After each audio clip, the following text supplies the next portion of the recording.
Alrighty, it's a Sunday morning here in beautiful Decatur, Indiana. And the thing about doing technology reviews is sometimes you gotta send the stuff back. We don't always get to keep what we review. Case in point, this Acer Iconia 110 tablet.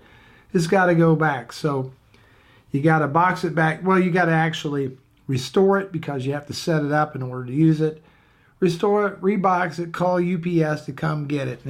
Because if you don't within a certain time frame, why, you got to pay for it. You actually sign an agreement with Acer. If you don't return it in a certain period of time, it's yours to keep, but you get a bill for it. Yeah, all right. It's got to go back to Acer.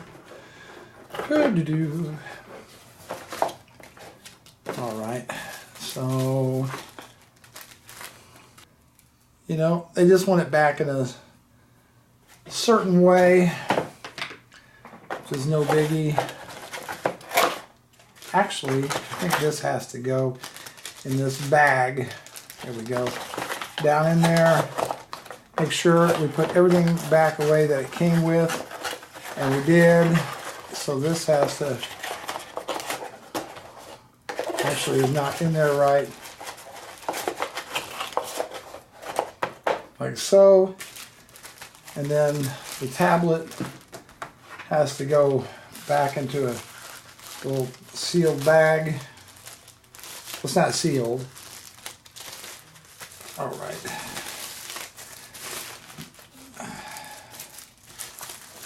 There we go. Like so. That goes on top. And then we just go ahead. Close it up. Tablet's ready to be shipped back, except for one thing. The box. This is a Joby Gorillapod, and I bought it to hook up to my AX53 camcorder, and I was going to use it for vlogging and do other kinds of stuff with it, but it's really small. It's not particularly stable. It doesn't really want to support the weight of my camcorder all that well. It feels kind of flimsy. It is a piece of shit. So I got a replacement. And yes, it's another Joby Gorillapod. But this one is really highly recommended. All right. So let's see what I got this time, because I am unboxing it. Jesus. Okay. This is the Gorillapod to use. This one costs about $100, but comes really, really highly reviewed. In fact, I'm telling you right now, folks, if you're going to get a Gorillapod, don't screw around with the rest of them. Don't even bother. The one you want is the Focus with the ball head X on it. This is the one you want to use for vlogging. This one is ideal for setting your camera on a desk. This thing is heavy duty, very highly rated. This is the one you want. Don't piss around with any other model because you will not be happy. It's made totally different. Let's see, we've got some tape on this thing. All right. We're going to undo the tape. There we go. It just feels way more professional.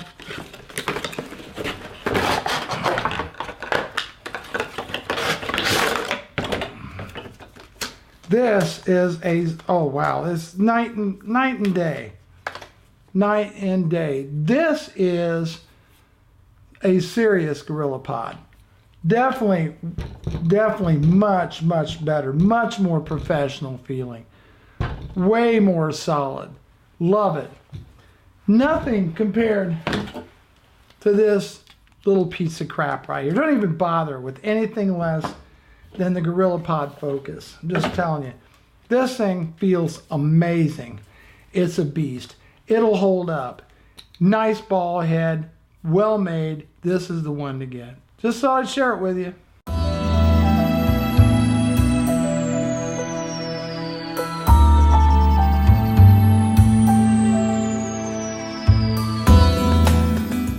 Okay, so this is Kikiyanga Park, and I thought I'd come down here and just shoot a quick Q&A session. It's one of the few places that I can go where I'm pretty sure I don't have to be stopped by the police asking what I'm doing and explaining to them what vlogging is about, etc. Because that's just the way it is in these small towns.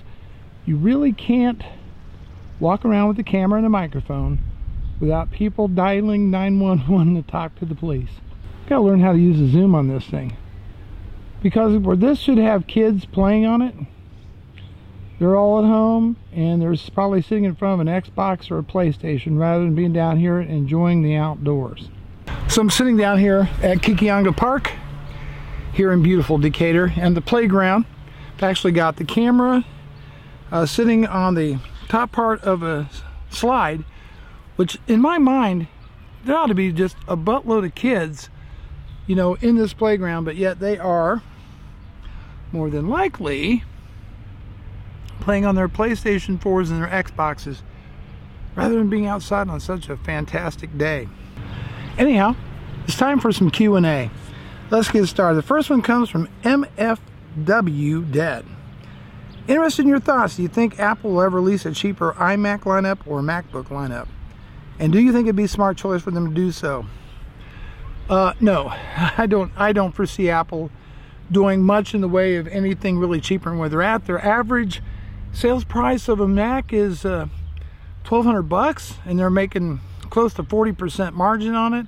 They're selling millions of them. Why should they?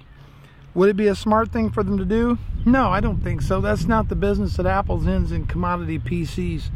So no, I don't think it'd be smart. Would you? Would you give up those kind of margins? Okay, next one. From Evo Fume. Hey Bruce, what type of movies do you like to watch? Any ones you've seen recently that you enjoyed? What kind of movies do I like to watch? I like good sci-fi, biopics, dramas, historical type movies. And the last good movie I seen, in my opinion, was called 99 Homes. And that's about a guy that basically his business revolves around foreclosing on properties. And maybe that's kind of special to me because I was actually in that business at one time. I wasn't the one foreclosing on homes, but I worked for companies that made mortgages. And I was in charge of repossessed property for a rather large mortgage lender. Well, a lender many, many years ago. But a great movie. As far as sci-fi goes, I like well done science fiction. And by well done, I mean that it's believable, it's shot really well, the story makes sense, that leaves you going, yeah, that's possible. Example, 2001 A Space Odyssey, for example. Blade Runner is another good example. The popcorn type of blockbuster like Transformers and that sort of thing. Pacific Rim. No, I'm not a big fan of that kind of movies, Star Trek movies. I do have a soft spot for Star Wars, but for the most part, you know, you just look at them and go, oh, that's crazy, it's just not even real. And I just don't get into those kind of movies at all, especially all the comic book movies, all the Marvel stuff. Just not into it, really. So hopefully that answers your question on that. Daniel Anderson writes, so just because Windows has Cortana and OS X is outdated, I disagree. Well, hey, you know, you can disagree with me, you know, that's fine. I mean, I expect people to disagree with what I say in the comments section, but that wasn't the only reason I said that OS X felt outdated. I'm saying that Windows 10 has introduced a whole lot of new technologies, including updating as a service rather than large monolithic updates like we get every year from Apple. Also, there's Windows Hello, you know, so there's going to be biometric authentication. So there's many, many reasons why Windows has a lot of substantially, I think, better technologies right now. But we're, you know, WWDC, WWDC is going to be coming next month, so we'll see what Apple has to say. And of course, I think OS X looks really, really outdated too. So, okay, this is actually a comment left. I made a video about the 5 things that I didn't like about the MacBook Pro. I'm not sure how you pronounce your first name. I kind of mess these things up, but Giller, well, I'm just going to call you Mr. Frontera, who says, I think he really should buy a Mac Pro for workstation class computing. It has 6 Thunderbolt ports, separate audio in, out jack, dual 1 gigabit Ethernet ports, and a more powerful CPU and dual graphic card. Price about 50% extra cash. The reason I didn't, for number one, I have a Mac Pro, but it's really an old one, a single quad core 2009 that I just can't seem to part with. I value portability, and I really, really do. That's why I chose a MacBook Pro. And by the way, it can cut 4K video just fine. Now, I'm talking not necessarily always buttery smooth, but good enough for my purposes. And mine's already a generation old. So there was no reason for me to have a Mac Pro. I don't need yet another tower in my desk. I'm really at that stage in my life where I value portability as much as I do power. And that's why I was willing to pay for the price for it. It's a portable video editing station. So that's why. Never presume. I don't ever presume to tell others what they should buy. That makes no sense to me why you would pontificate in the chat room and explain why I should have bought a Mac Pro when I mentioned some things that I felt were lacking in the MacBook Pro, but I knew what I was getting into when I bought it. I just wish that I had them. So, okay, the next is another question from the Pyro Gamer. This is in response to a vlog, or my last vlog, where I mentioned possibly getting either an Xbox One or a PlayStation 4. Who wrote, have you ever considered plugging your PC into your TV and use it like a console? No. No, I have not. My TV, in our particular case, is in our bedroom, and no, I just want something to sit and chill with, and that's not really an option for me at this time. Okay, next question comes from Dominique London.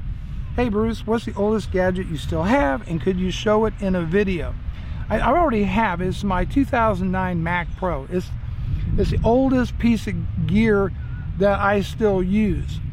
What I do is when a piece of gear, a gadget, whatever, gets long in the tooth and I replace it, I'll take that gear and I'll give it to a family member if they can use it, or I'll sell it or do something like that with it. So I try not to hang on to old gadgets. I don't have a passion for saving those things, except for one item, and that's that stupid 2009 Mac Pro. I just can't bear to part with the old girl. Okay, the next question comes from Mr. Merton. Anyhow, I was talking about one, it was a business-related video. He says, thank you for the video. Any takes on starting a drive-to-your-home computer repair upgrade business? That's software and hardware.